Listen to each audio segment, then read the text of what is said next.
Week 9 is in the books. Broncos are 7-2.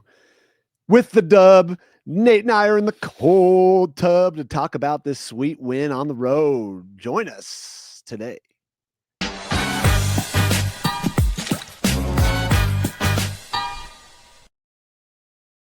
It's a cold tub dub.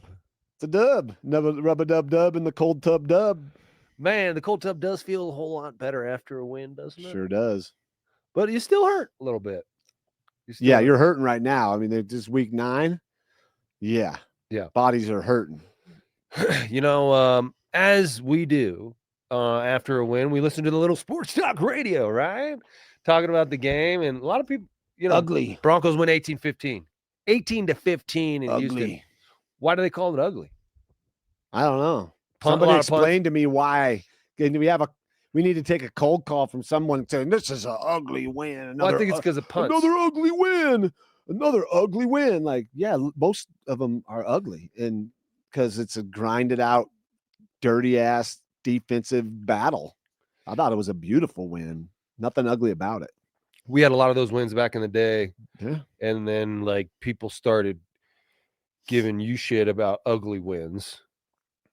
Right? It wasn't like we weren't scoring 40 points. We were winning, but we were winning.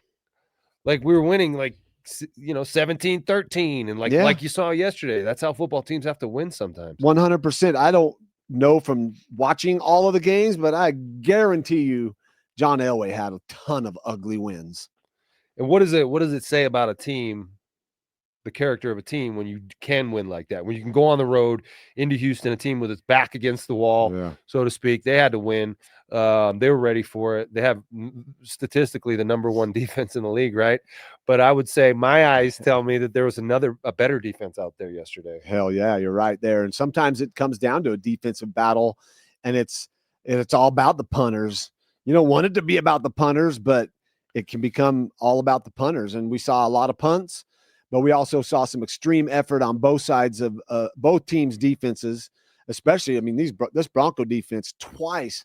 We'll talk about it later, but had them down on the offensive first and goal on the 1 yard line. Goal line, and they come out with only 6 points. Holy smokes, that's phenomenal. And the effort is what I look for. Ugly win aside, whatever you want to label it as, it's a team win. It's a W. And later on in the year, when we're looking at where the Broncos are seated in the playoffs, no one's going to give 2 shits about an ugly win. They're just going to be happy that the Broncos are in the playoffs, and they got to stack wins. And right now, they're playing a little Jenga stack. They got all these. They're starting to put more wins up there. It's pretty nice. Stack the wins. Keep stacking them. 6 wins in a row for the Broncos. Yep. There's another team in the league on a 6 win streak. The New England Patriots. Ooh, the Patriots. All 7-2. Did Brady come back? Yeah, Brady's playing. Brady's back playing. Belichick's back. What? No way. The Patriots can win without those guys. Amazing. And then the Colts are 7-2 as well. Yeah. Those 3 teams are in a race for the number 1 seed. The Broncos have the number 1 seed in their sights. Yeah, the Colts had an ugly loss yesterday. Yeah. And that's when you say the word ugly. A win, to put ugly on it, I think it's the lamest moniker, the lamest blowhards want to say ugly wins. This is all just a media-driven bullshit term, an ugly win. Those ones in the media that are saying that, if any of them played, shame on you, because you know how hard it is to win in this league, especially on the road. Yeah. Good God, there's no such thing as an ugly win.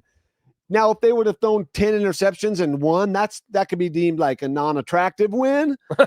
But come on, fans, let's go. What do you want to see? That boring-ass game last week against the Cowboys? I wanted to turn the TV off, but I had to watch because we're doing a show.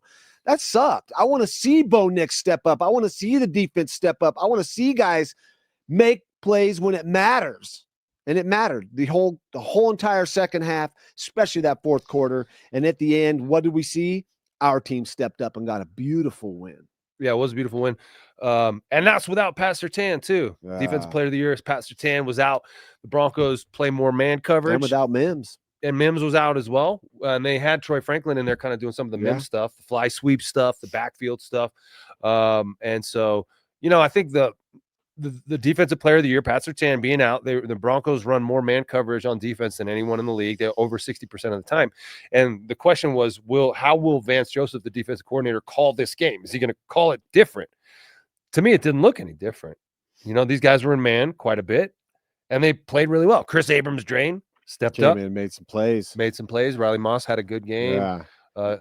What happens when a player like Surtain goes out? Yeah. All of a sudden, it's not like Riley Moss can go become that guy. Right. He's just got to do his job exactly how he has been and do it as good as he possibly can. The whole defense has to just raise up just a little bit. Not one guy do more. All of us do a little bit better. And they did that. The effort was insane. Zach Allen, man, hats off to you. Franklin Myers, there were some guys balling out there. Hafunga, there's some that was beautiful to watch, because when your star player goes down, you can't do anything about that except guys have to rise up. And this Abrams-Drain came in and made some big plays too. Is it Abrams-Drain? 31, number 31. Abrams-Drain. Drain. Yeah. Abrams KAD. Drain. Well, the names are funny, as we'll start the game off with our beautiful kicker, Will Lutz. Yeah, so let's get into some of these. There's a kick by Will Lutz. The opening kickoff. You can't see it really well. We'll catch the end zone view in a second, but Will Lutz is our kicker, and kickers are funny guys. They're kind of different, but here you go with the Will Lutz from the end zone. Well, anyway, he trips on the kickoff. I'm like, come on, man! Like, turf troll got him, sniper got him, and that was the opening kickoff. Yeah, but Will, there is. Oh, Will Lutz with the kickoff. But we'll talk later on, Might give him a different nickname. Maybe he has a different nickname. Well, do you believe in bad omens and things to start games? Like if a weird play happens, are you like, oh God, here we go type of thing? Like, or do you, bad juju? Cause no. Yeah. No, I don't think so. I mean, and you're down there on the field doing stuff. You're just so focused on winning and doing your job that weird shit will happen. And then you just got to go play through it. Well, you talked about those goal line stands that the Broncos did. They had two of them, and one of them was right off the bat here. The Broncos allowed them to move the ball down the field onto the 1 yard line, but then the Broncos defense stiffened up, man. Yeah. And they're the best red zone defense in the NFL, and they showed that yesterday. That's a Greenlaw, I think, coming up with a huge hit. Oh, Funga coming up. Yeah. I mean, this is just bow your neck. Who's better? Who's stronger? Bang. They're not allowing movement from the O-line. And this is hard. I always often wonder, like, here we are. Let's put everybody down in this tiny little space and then run the guy down in there. And sometimes you get that edge and you nullify the offense, and then the guys come in and seal it up. This is huge here, you guys. This is huge because it's the first quarter, and the Broncos are struggling to start fast. And then they try a sneak. Oh, my gosh. And there's a penalty, and everything went well here. But it doesn't happen without 11 guys believing that they can stop them. And I love goal line stands. It's beautiful to watch. Sucks when you're on offense trying to do it. But here it is, man. What a great, huge, pivotal time. And then they had another one where there were some penalties. They were down on the 2 yard line, and they bounced back and held them to a field goal. So to get only 6 points out of those two opportunities, Houston today is saying, ugly loss, and they're getting their asses chewed for not having the red zone production down there that their offense needs. But the Broncos defense is solid in the red zone. Broncos defense is solid in the red zone. To me, they're the best defense in the NFL right now. Right now they're playing and they well. went into Houston and I think surpassed what Houston was doing on defense, and they did it without Pat Surtain. So I mean, you could say the backup came in. We didn't have CJ Stroud, but still, that defense, they stepped up and balled. Well, let's look at this CJ Stroud hit where he went out of the game, got hit in the chest, was doing a weird, awkward slide like a lot of quarterbacks do because they don't really know how to run the ball anymore. They leave the pocket. They think they're just still protected. They mistime their slide. And then all of a sudden they get cracked and the head bounces off the turf there. Yeah, I feel bad for him. And then this guy's going to go fight Chris Abrams-Drain for hitting the quarterback. And he's like, what am I supposed to do? I'm trying to tackle the ball carrier. My belief is this, Jake, and you can tell me what you think about this. I'm sure you have a lot of thoughts on this play. Oh, my God. But my belief is that when the quarterback leaves the pocket, he's got to just be a runner. No more of this sliding and trying to protect quarterbacks when they're in space, because this happens. There's this moment of like, where's the bubble between me trying to be a defensive player and go hit a guy, and then this quarterback thinking he's protected and going to slide after I've already committed to the hit? Why not just make a quarterback? Why not just take that slide out of the game? You can't slide like that anymore. You have to go. You have to be a runner. Anybody can take a knee and slide and give themselves up at any time when they want to. You can go down onto the ground and give up running. Well, but when you got a quarterback as athletic as this kid, what my question is has he had any lessons from any gurus out there to show him how to properly slide? He actually slides into the defender to the left here. If the clip earlier, if he just is an athlete and trusts in his own abilities and isn't scared to get hurt, run to the left and you make it a first down. You may even make a huge play that could be a difference maker. I felt really bad for him here because this is a clean hit. But as I spoke earlier in episodes past, when guys are going down and defenders come in and lay these pops, this is how guys get hurt. And so should it be flagged? I think this play should be flagged because he's giving up and here he comes in and pops him. But this is a very non-athletic slide from a very athletic You think he should have been flagged on that? I think you should be flagged. Well, if they're going to protect, if you're going to protect the quarterbacks, protect them all, not just some of them. But you can't legislate from a slow motion perspective. Like you're watching this in slow motion and saying he should have been flagged. If you're running the ball in space and trying to pick up a first down, the defensive guys are going to converge on you. Physics will not allow them to stop as fast as the slow motion might make it look like they should have. He has committed to hitting this guy, and he is still upright and hasn't started sliding. Yeah, it's tough because some quarterbacks are using this to their advantage. Like, just my point is here, go He's left. going for the first down. Go left and follow your blocker and dive forward and away from the defense. He actually went and slid into the defense. His fault completely on this. This is just a bad play by him. Yeah, why not just go to left and dive forward? Yeah, go left, dive forward, get the first down. You're in the game. Then. Again, because quarterbacks don't have awareness anymore when they're runners. They're relying on the refs to protect them. See Patrick Mahomes plays it though. He'll run like he's going out of bounds, exactly. And then he comes back in, and that's that bullshit. Is bullshit. That's bullshit. And that's why they need to amend the rules and make these guys. You leave the pocket, you're a runner. We're not protecting. It's like anymore. The flop rule in basketball when guys would barely get touched, they fall back, and it's a charge. No, it isn't. I mean, guys will work for the competitive advantage, is what they're going to tell you. Yeah, competitive advantage. Hockey players putting magazines in their belt in their socks to just have an extra half an inch. A goalie, that might be a deflection, and then there's no goal. I mean, it's called a competitive advantage. I thought they do that so they can read it in the penalty box. It's cheating. Okay. So so protect the quarterbacks, yes, for sure.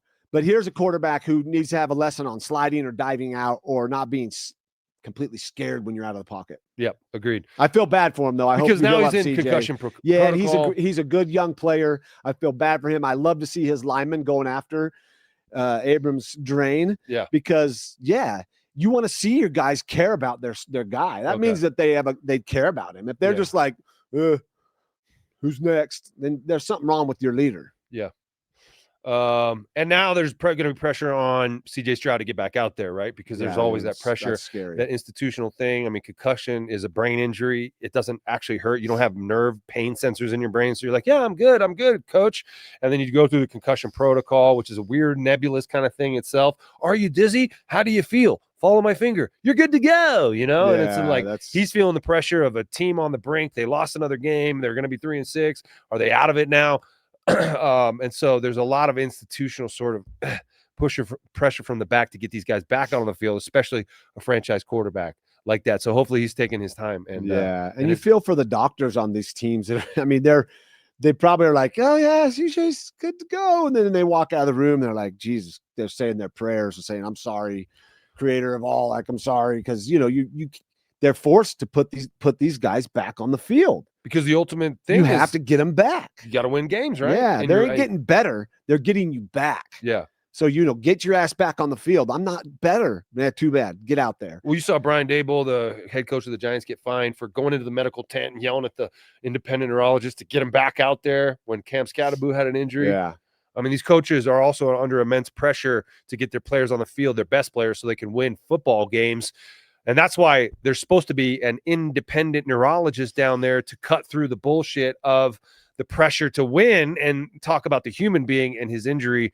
Obviously, they pulled him off the field and he didn't play anymore. That was an easy call. Yeah. But I mean, you say human being, but it's like, I'm playing a dangerous game. I know I could get hurt. I could get concussed. Why not just have them sign something at the beginning of the year? Here's two options. One, Do not put me in any concussion protocol. I don't care about my brain or my body. I want a ball for my team. Sign it. I cannot sue you. What? I cannot do anything. Or two, yes, put me in the protocol. If I get a concussion, I will follow the rules. Let the player decide. It's his body. Let the player decide? Yeah.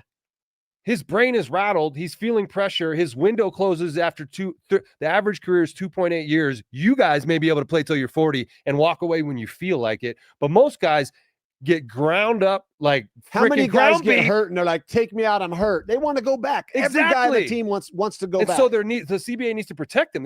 These people. Yeah, but it should be their call. If they don't want to go through how the concussion can you protocol, call that? They shouldn't have to. But if you have a brain injury and you're not thinking straight, how are you supposed to be your call?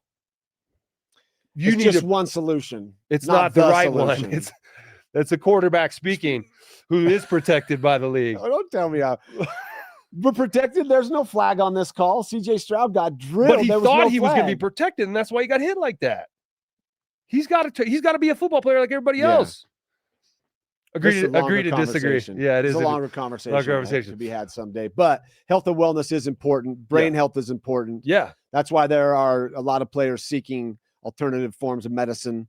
That's why I'm doing what I'm doing, why I'm doing with help from you, with Charlotte's Web, with the functional mushrooms. There's ways to help get those neurons and reconnected and firing again in a healthy, non-invasive pharmaceutical way with side effects. So yeah, there's a lot to be concerned about with the health and wellness of these players. We saw Dalton Schultz had that little necklace. Do you see that thing? It's like a necklace that goes to there. Yeah. And it's supposed to create some pressure and build up, like it's like creates a blood pillow in the brain. Because it like, I don't know if it works or not. It could be one of those gimmicky things. You know what I mean? Yeah, they got I don't know how many million invested in it, but I'm probably sure they had some data to prove that it's worthwhile because guys are going to wear it. Yeah. I mean, if anything, the NFL wants is to make the game look safe. Because when you see guys laying there, and I watched the Arizona State, Iowa State game, their awesome tight end, Ben Brahmer, I think it was, took a shot, legal, right in the ribs, got up and then fell down, and he looked like he wasn't moving. And yeah, they want you to believe it's safer when it's not. It's not a safe game. It's not supposed to be definitely safe. A dangerous game. But the NFL, if we put these blood pillow creators on our necks, then the mom will be like, well, no, they're okay, honey. He's got a blood pillow instigator thingy because the data shows like bullshit. It's a rough game. You're going to get hurt. You're not going to know you're banged up and battled and beaten down and whatever until you're 40, 45, 50 years old. Well, that's why you can't sign something that say put me in regardless. I mean, that's why you need medical professionals to protect these kids in the moment of truth. These medical professionals are going to look out for your best interest, or are they going to be told to put you back on the field? The Hippocratic Oath, do no harm. That's what these guys should be taking care of, these guys. Yeah, there's this could be a whole episode here on just the doctors, the players getting back on the field. I played through numerous injuries that I probably shouldn't have. Yeah. But I did because why? Because I knew that me playing injured was better than the guy behind me. I had to be there for my team. I was the leader. So pressure aside, third-party doctors coming in telling you shouldn't be playing. In fact, you should never play this game again. Like, Nobody don't should tell play. me that. Yeah. No one wants to hear that. That's why players want to play. They want to play. They don't want to be told you can't play. Well, players do want to play. And, after a guy gets significantly injured, he gets, put on a gurney or wherever they get him off the field. Cut to a commercial break. Beer, chicken wings, bowel movements, insurance, and back Genron can, which I don't know what Genron can is. It's something for some ear itch or some eczema or I don't know, some bullshit. Well, it's funny how in the same commercial break you'll have the poison and the antidote in the same break. That's but then we're back to football and the guys keep playing. But another solution, if those commercials that ran after a guy's laying there getting gurneyed off took part of that money and just put it into a healthcare fund for them for long term, there could be something there. That's one more. I got a lot of solutions, but no one wants to listen. Why not? Well, I don't know. Who's listening? No, they want you to talk about Bo Nix. Now? Bo Nix and his interception. So let's run that Bo Nix. Let's run that Bo Nix pick. This play. Bo pick. That Bo picks. We throw interceptions sometimes. People deal with it. All right. So it's a great play by this safety. God damn. I mean, he covered probably close to 20 yards. Yeah, Bo probably didn't need to lead him into the middle like that, though, did he? I mean, isn't that the honey hole shot? Isn't that the turkey hole? Here's the thing. It starts with a bad play fake. There's just a half-ass, like I'm going to act like I'm faking. But you got to have a mesh. You got to create a mesh with the running back. because the linebacker, if you see the linebacker that's coming up, turns his back and runs under the dig route. He turns his back, and there's a chance for him to just throw this ball to I think Bryant. Make the throw, Bo. Sometimes you have to make the throw over the linebacker, but then he took his eyes all the way to Sutton. So bad play fake. He came off of number 1 too soon.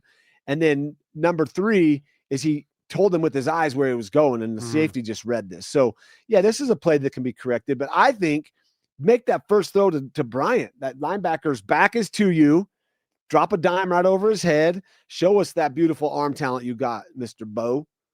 But he didn't let this affect him, and that's the brilliance of what we're seeing with Bo Nix. Is like, okay, got intercepted. Who cares? What's next? Put me back in, coach.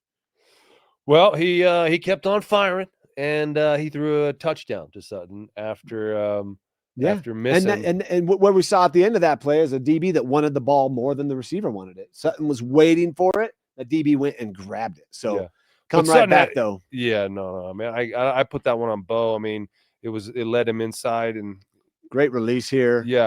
Yeah, that release was really great because that corner wouldn't let him outside. And when you run a go like that, you want to get outside release. That's kind of what you hope to do. But when they won't let you get outside, you got to take an inside release and then get back on top of them and stack them. And that's exactly what he did. If we could show that release one more time, you'll see him stutter.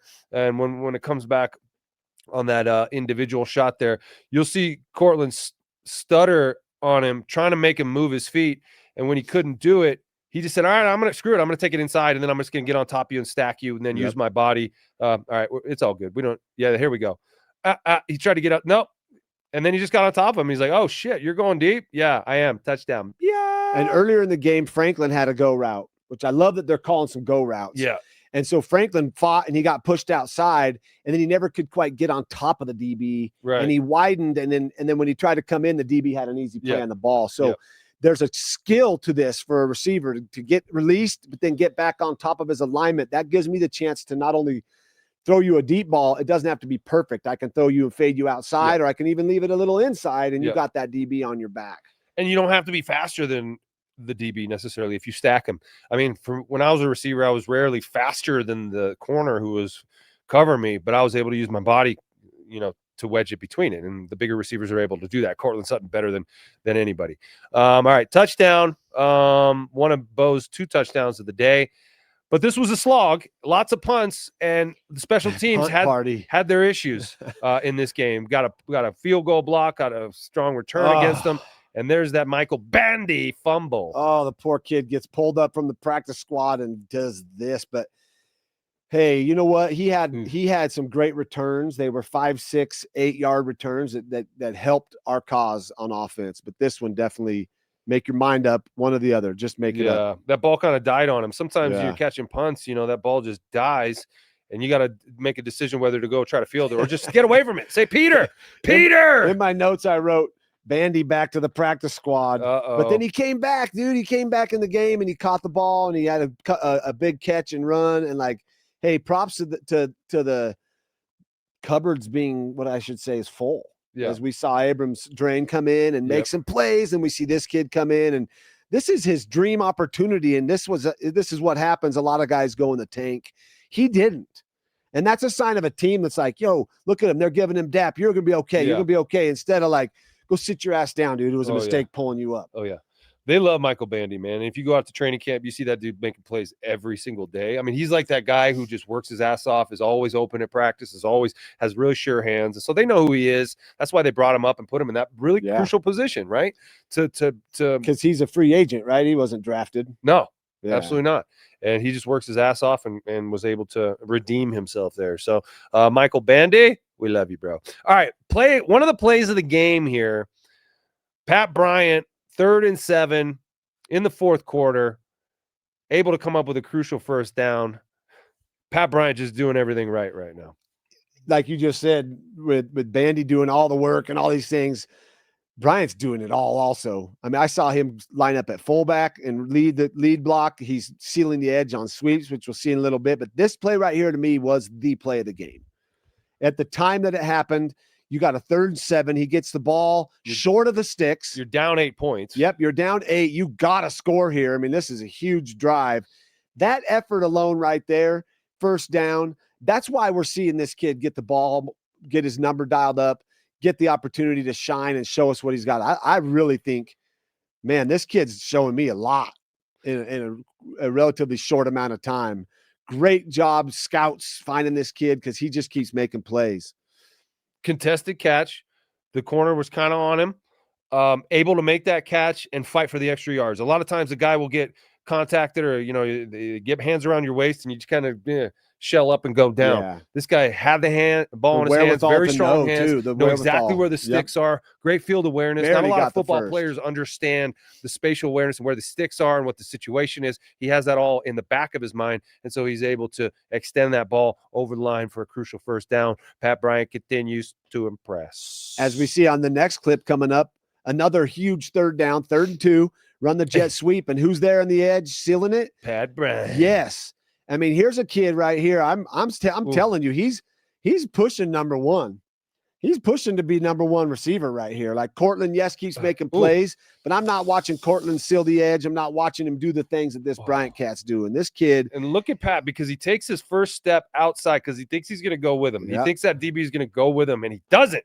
He has to actually correct for it because that DB shoots the gap. Yes. And Pat says, not so fast. Earlier, they ran the jet sweep, and we had a tight end body that couldn't do this, and the play got blown up. So now we're asking this guy who's almost like, you're not even calling him a joker because this kid's really showing that he can do anything and he's willing to do anything. Yeah. Run block, pass block, whatever. Catch the ball, get first downs. Pat Bryant, keep doing what you're doing, kid. It's impressive. That receiver room's working hard, and I really appreciate it because they're pushing number 114 to be better also.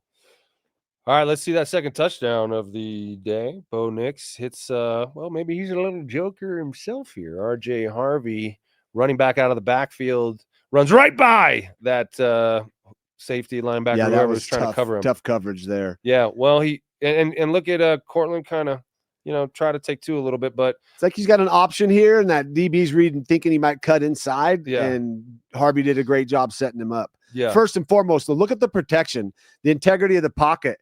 Bo steps up, doesn't get flighty feet as we saw late in the game. He steps up, buys himself that little extra time for Harvey to do his thing and get open. And great job here. But this play doesn't happen without that 3rd and 7 and that 3rd and 2 getting converted.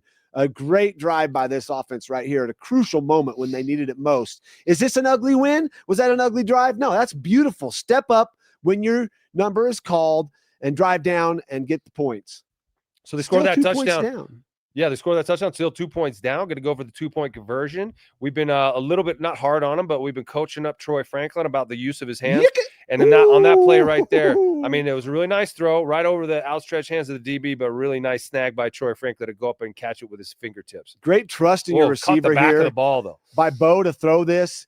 Great job. Great presence here. I mean, a huge crucial moment. This play easily could have gone off his fingertips, but Franklin, who's shown little inconsistencies catching the ball, I think that's when he lets it get to his body. Use his hands here. Kid's got hands. We saw it. No more can we accept you dropping the ball when it hits your body now, Franklin. You just made this play. You just set yourself up to have to make more plays with your hands. Great job, though. Huge play. And, the Broncos love crossing routes, and a lot of, offenses do, because you got to shake defenders and you put them in a bind, and you kind of can rub each other on the way back through, and that's what you're trying to do, rub the defenders off a little bit in a way. Rub the defenders off. We're not trying to rub them off, you know what I mean? But we are trying to get open. Get off of me. And that was kind of a ballsy throw there by Bo Nix, and he was able to put that over the DB there. Tie the game up at 15. Ball game, baby. And beautiful game. It's tied with how much time left? Well, not a lot, because the Broncos get the ball back with under a minute after 7 punts in the fourth quarter. 7 punts. So Jeremy should have been a punter for Halloween. Yeah, Jeremy Crawshaw. He's an Aussie. Did you know that? He wears a sweet number. And he's got a sweet mustache, too. I know. I mean, that mustache. It was a punt fest, and sometimes that happens when you have two, if not the two best defenses in the league going out on the game on Sundays. I mean, that's what happens. But these gritty, tough, hardcore wins build character for your team. They let you know who you can count on, who you can trust, who you know isn't going to get all scared in the moment. And we're seeing a ton of guys step up. Tons of guys step up. Next thing we're going to cover here is like the setup for what was Bo doing it with his legs again. Well, let's talk a little bit about Bo's performance throughout the day, because he did have some issues throwing the ball a little bit. I mean, there were some moments that, maybe the balance was a little off. The ball wasn't as accurate as you might like it to be. But when it unfolds in the fourth quarter like it does here, that was one of them. So talk about what you're seeing here. Yeah, he keeps bailing out of the pocket. A couple times he had to because the defense is there, but freeze that. There's one there. If you go back to that one, you can see like this lane opening up when he's rolling to the right. There's this, freeze it right there. You can see here, all the defense is flowing and there's this little lane set up. And I guarantee you, Bo is a smart player. And he got flighty a couple times, could have maybe moved up in the pocket. A couple times he had to go because they called the right blitz. But here, set up and make this throw. This is a touchdown. He's lucky he didn't get this pick. But as you saw, there was a lane there. And then here again, he goes bailing out. This is bad. You could get your guy hurt here. Step up in the pocket. You got great vision. And then again, bailing because they called the right thing. Tries to make a tough cross-the-body throw. But this is it. This is where Bo set up, and he'd seen this earlier. There's that lane, and he just took off. What I think, after Bryant's catch, is the second play of the game. Absolutely. I mean, that put him in field goal range with Will, not Klutz, but Will Nuts, or Will Clutch, or Will Guts. Or Will Guts. Will Guts. Huge play here. Again, he keeps bailing right. Now, if this becomes a habit, it's a problem because defenses will gear it. They'll scheme you to get you right, to go bail right, to bail to the right. And if he doesn't bail left sometimes, he's going to it's not going to be good. And bailing out, sometimes you got to step up into the pocket. I watched Kaepernick do this late in after his career got going. He would get flighty and just bail out to the right. And defense like, oh, there he goes again. Yeah. And these guys are fast on defense. But here is a smart quarterback, and they have a picture. And I'm sure on the picture they said, look at this lane. And there it was. The chance came. He bailed to the right. Boom. There was that lane. And Bo Nix got in the car, started it up, fast lane, and drove right down there for a crucial, huge. It was the play of the game. It was the play of the game. Yeah, it was the play of the game. Yeah. Let me ask you, though, about, the tendency of a quarterback to run versus stay in the pocket and, hit your progressions and stuff like that. I mean, last year, Bo scrambled a lot and used his legs a lot, and you haven't seen that as much this year. Obviously, he's getting coached to stay in the pocket, go through his progressions, and we talked about that last year, that he needed to do more of that. But do you want to see Bo run more in the first half? I mean, take advantage of those lanes and not wait until the fourth quarter. Yeah, I mean, these are not called runs. So this is just Bo reacting to what the defense is giving him. And he's run for over 600 yards in a short span of a career so far. Early in the third quarter, though, they came out in rhythm. He was play action, hit Franklin on a deep comeback, hit some routes. They were dialed in, and we could see that pocket clean. Bo standing there, delivering the ball, looking just like all of the other great pocket passers. But a lot of those great pocket passers can't do what Bo did late in the game, and that's extend a play, go get a huge chunk of yardage to put your team in position to win with the field goal. So those design runs, they're okay, but when it happens just by chance, that's where I think Bo really shines, because he is a weapon to throw the ball on the run too.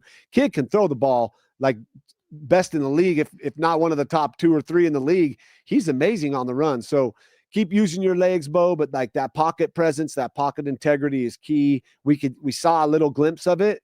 The offense is struggling. They run, then they switch and do screen, and then they switch and do like some drop back play action. It's like, let's get an identity here. Well, that's why, to me, when you're struggling a little bit, Bo has the ability with his legs there. You get out of the pocket, just run, Bo, because you're going to pick up a first down. You have the wherewithal. Just get down. Don't do what C.J. Stroud did and give yourself up at the last minute and get your head bounced off the turf Bo's a smart player, and he ain't scared. That's what I'm saying. So, I want to see him use his legs more to pick up first downs in the first half, especially when things are a little choppy. I will say, though, that J.K. Dobbins still breaking off big runs, but then he gets a 9-yard run and then they don't give it to him. I know. It's like, let's keep doing that. Those runs there set up the boot left, which we don't see Bo go left. Bo can throw, roll into his left. Yeah.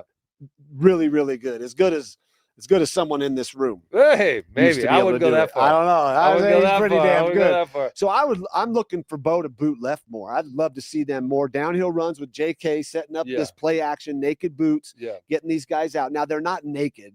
Come on, they have their clothes on still, but they're out there by themselves with no blockers, and that's where Bo's really a key there, is being smart with the ball there, and Bo is extremely smart, knowing how to throw the ball away, get the ball out of his hands so that you're not putting your team behind the sticks. Although that grounding call was kind of sucked. Yeah. But, he tried. He just had to get it to the line of scrimmage. Yeah, the screen game, it's just like everyone's waiting on it now. You get those really strong edges with the Houston They're like Texans. number 1 in the league on screens. They run more of them. They have most yards. I mean, it's like, let's go. Yeah, let's go. Yeah, everyone's waiting on it. How about a fake screen throw deep? Yeah, well, they did that to or a double pass to Nate Atkins for a touchdown against, or a real screen with the downhill run fake and like set up, drift back and throw a screen. These linemen can move. They're obviously ready to get to the second level, as we saw a couple guys get to the second level too soon. Yeah. So, there's always things to clean up. That's why we're in the cold tub. It's time to clean things up. Yeah. Someone, Jake Clark, saying, why do you guys think they run so many screens? Sean Payton just likes them. He really likes them. It's like it's an extension of the run game. It's quick. You get the ball out of your hands quickly. It stretches it horizontally, not just vertically. And over aggressive defense too can be why you run a lot of screens when they're coming downhill hard and fast. You offset them, but screens to me were more to the running back or a tight end, not the receiver wide like stuff. Those receivers. Those are just swing routes. That's not really a screen. Now they're allowing. It's set up now with the receivers blocking some and all that. To me, a screen is when you got a rush and they're getting after your ass. Then you set up and then you drift back and get the ball over the DN's head. And your running back set up with 4 linemen in front of him. And that's, to me, we don't see enough of that screen game, I don't think. I would love to see I'd love to see Dobbins get the ball on a screen like that or Harvey to get a – so watch for that screen game to evolve too. In fact, I think that will evolve. In fact, this week against the Raiders, they're going to throw some real deal screens. Yeah. Bow in the pocket, bring the defense to you, boom, drop it off to the back and let him go make some hay. Yeah, if you were counting on this game to provide you some good fantasy statistics and numbers, it wasn't good for that. Nobody really went off statistically. Bo had 2 touchdowns, but under 200 yards throwing. J.K. Dobbins had 61 yards, no rushing touchdowns. Will Lutz had a pretty decent day. Will Nuts. But we'd be remiss if we didn't give some props to Zach Allen. Zach Allen and Talanoa Hufanga, who was all over the freaking field. In that game, the Broncos defense, I think, great call, planted their flag as the best defense in the league. Hey, and Riley Moss coming up and hitting dudes. DBs are asked to cover, but when you get them coming up and they're physical on the tackles, on the run game and filling it, that's a whole nother level. And this, man, I tell you what, Vance Joseph, you are a great defensive coach. Keep it up. Stay a D coordinator. Don't go become a head coach because you are a damn good DC. And this team and these guys, you got them doing what they do best, and that's playing fast, flying to the ball, and caring about one another. And, man, Zach Allen, I tell you, he got popped in the ribs on that chip. Yeah. Had to go out. But then that last drive by Houston, who's there to rush the passer and get the ball gone early? It's Zach Allen. He's got the most quarterback hits and hurries in the league. And this guy's the catalyst for this defense to just go. Yeah. Yep, and Hufanga all over the field as well. Yep, there's that. Yeah, he's balling too. Boom! Oh, that hurts. Ow, Chippy. Oh. Chippy Chipperton. Yeah, he's hurting today. Yeah, he's probably in the cold tub right now himself. I hope he is. But those guys are hard fought. Down balls, getting after the quarterback, showing you that you love this team, that you care. I mean, this is look at all those guys in that zone there. And you're talking about what we talked about last week, showing where you're going to throw it with your eyes and stuff. Yep. There was like 15 dudes in that throwing lane. They all knew where that ball was going to be. Here he is getting blocked, shucking the guy off and getting to the quarterback when there was a guy open on the first down. And then this is a huge time in the game. I mean, he gets there and now they punt, and then we see the rest unfold with another ugly victory. Can I see that Hufanga real quick? Just if you got a couple Hufanga plays, so we could see this guy just absolutely balling, just in the backfield. He was huge on the goal line stand. Yeah, he's starting to really come into like feeling the right where he needs to be on this defense. I've seen him make some plays, but he's now like really asserting himself as like the force that we believe he could be. And that's just everywhere, when his chance and his numbers called, there he is making plays. Almost picked that one off. Yeah, that was close. I like how he told him, you're lucky. Great instincts, a great free agent pickup, making plays, and Dre Greenlaw out there as well. But you mentioned a hard-fought victory for these guys, and, they're going to enjoy their time in the cold tub today. Better get in that cold tub for a while because it's a quick turnaround. You got the Raiders coming to town on Thursday, right? And we're going to be out there at the walkthrough in a couple days. Going we're over gonna have a some of the things. walkthrough. Yeah, we're gonna have a walkthrough on Wednesday. Go through some of the things we saw in the game that we got to clean up. But always fun to clean it up after a win. Jake Plummer. I'm Nate Jackson. This was the Cold Tub. Peace, love, and mushrooms. Later.